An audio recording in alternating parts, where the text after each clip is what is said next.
حالانکہ وہ اس کا مطلب جانتے تھے، لیکن ان کا مقصد یہ تھا کہ وہ اپنے ساتھ سمجھاتے ہوئے جائیں گے اور اپنے گھر لے جائیں گے اور کچھ پھر تھوڑا سا کھلائے پلائیں گے. لیکن حضرت عمر رضی اللہ تعالیٰ نے اس کا مطلب بتا دیا اور گھر تک نہیں لے گئے. حضرت ابوبکر رضی اللہ تعالیٰ سے بھی پھر پوچھا تو انہوں نے بھی مطلب بتا دیا، لیکن جو اصل مطلب تھا وہ ان کا حاصل نہیں ہوا. پھر حضرت نبی کریم صلی اللہ علیہ وسلم سے انہوں نے کہا کہ اللہ کے رسول اس آیت کا کیا مطلب ہے؟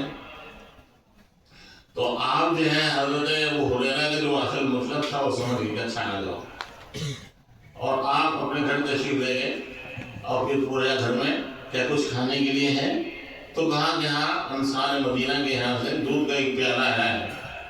تو آپ نے فرمایا کہ بہت اچھا بھائی، ایسا آ جاؤ اپنے ساتھی کو بلا لاؤ. تو حضرت ابو ہریرہ سوچتے ہیں کہ ایک پیالہ دودھ کا تھا، میں بھوکا تھا، مجھے پلا دیتے تو میرا پیٹ بھر جاتا ہے. اور وہ 70 صحابہ تھے اس وقت، اور صحابہ کبھی کم اور زیادہ ہوتے رہتے تھے وہاں، جیسے مدرسوں میں کبھی کم ہوتے ہیں کبھی زیادہ ہوتے ہیں، تو وہاں پہ بھی 100 تک بھی پہنچ جاتے تھے، اس سے بھی کم اس سے زیادہ ہو جاتے تھے. تو 170 صحابہ موجود تھے صفہ میں، جو ہر لوگ دین اور سنت کو سیکھنے والے اور نبی کریم علیہ السلام سے علم حاصل کرنے والے تھے.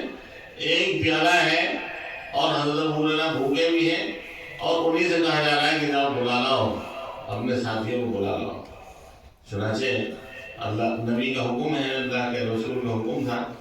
تو کیسے کہتے ہیں کہ اللہ کے رسول مجھے پلا دو، میں خود بھوکا ہوں، میں کیا ضرورت ہے بلانے کی؟ نہیں، جب آپ نے حکم دے دیا تو پھر تو اس کی تعمیل کرنی ہے. چنانچہ اپنے ساتھیوں کو بلا کے لائے اور پلانے کا بھی حکم دیا کہ اچھا پلاؤ ان کو. تو حضرت ابو ہریرہ نے ان کو پلانا شروع کیا. ایک صحابی کو دے دے، وہ پیتا، پھر اس کے بعد دوسرے کو، تیسرے کو، اسی طرح 70 صحابہ کو ایک پیالہ دودھ پلا دیا. پھر آپ نے فرمایا کہ اب تم بچے اور میں بچاؤ، اس لیے اب تم پیو. تو حضرت ابو ہریرہ نے پیا. پھر آپ نے فرمایا اور پیو. تو جو کچھ کو گنجائش اور ہو سکتی تھی وہ بھی پی لیا.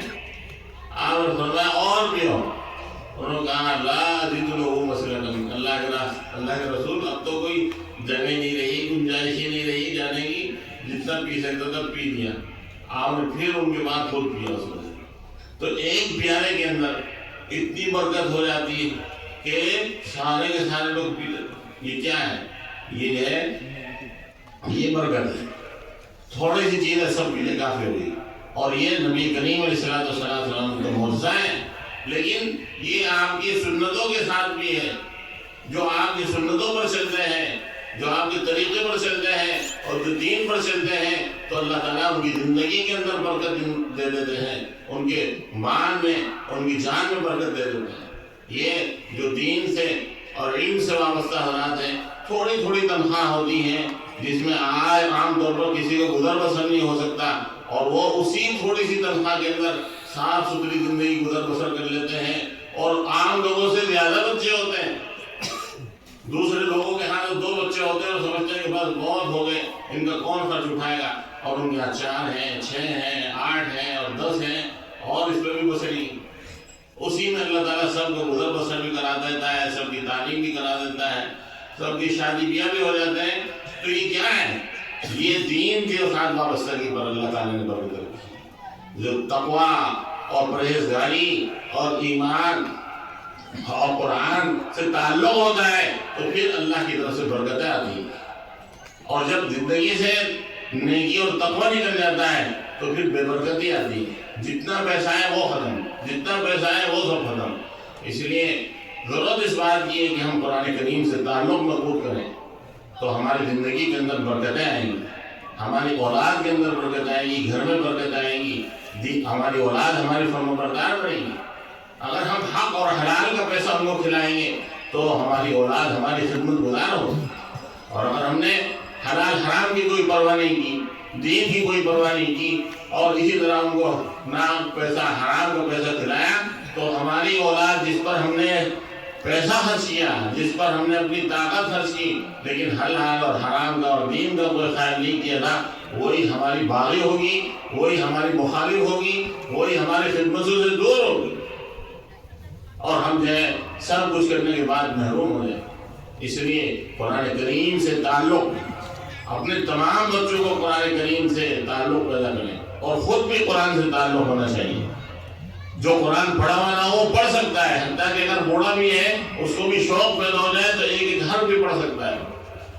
قرآن کریم سنیں، قرآن کریم حتیٰ کہ اگر پڑھ بھی نہیں سکتے اور سننے کا بھی موقع نہیں ہے تو اس کو خالی دیکھیں گے تو دیکھنے میں بھی ثواب، جیسے بیت اللہ کے دیکھنے میں ثواب ہے۔ خالی بیت اللہ جو اللہ کا گھر ہے وہاں بھی دیکھتے رہے اس کو تو اس پر بھی اللہ کی رحمتیں برستی ہیں۔ جو طواف کرنے والے ہیں، جو نماز پڑھنے والے ہیں، ان پر تو اللہ کی رحمتیں برستی ہیں، لیکن جو اس کا طواف نہ کریں اور اسی طرح نماز نہ پڑھے، خالی بیٹھ کر دیکھتا رہے، طواف کیا اور بیٹھ گیا، نماز پڑھی اور بیٹھ گیا، اب دیکھ رہا ہے اللہ کے گھر کو، تو اس پر بھی اجر و ثواب ہے، اس پر بھی رحمتیں ہیں۔ اسی طرح بیت اللہ کی طرح کلام اللہ ہے۔ قرآن کریم کو آدمی اگر دیکھتا ہے کہ میرے رب کا کلام ہے، اس نے پڑھا نہیں، وہ پڑھ نہیں سکتا، لیکن عظمت سے اور محبت سے دیکھتا ہے میرے اللہ کا کلام ہے، تو اس کے دیکھنے پر بھی اجر و ثواب ہے۔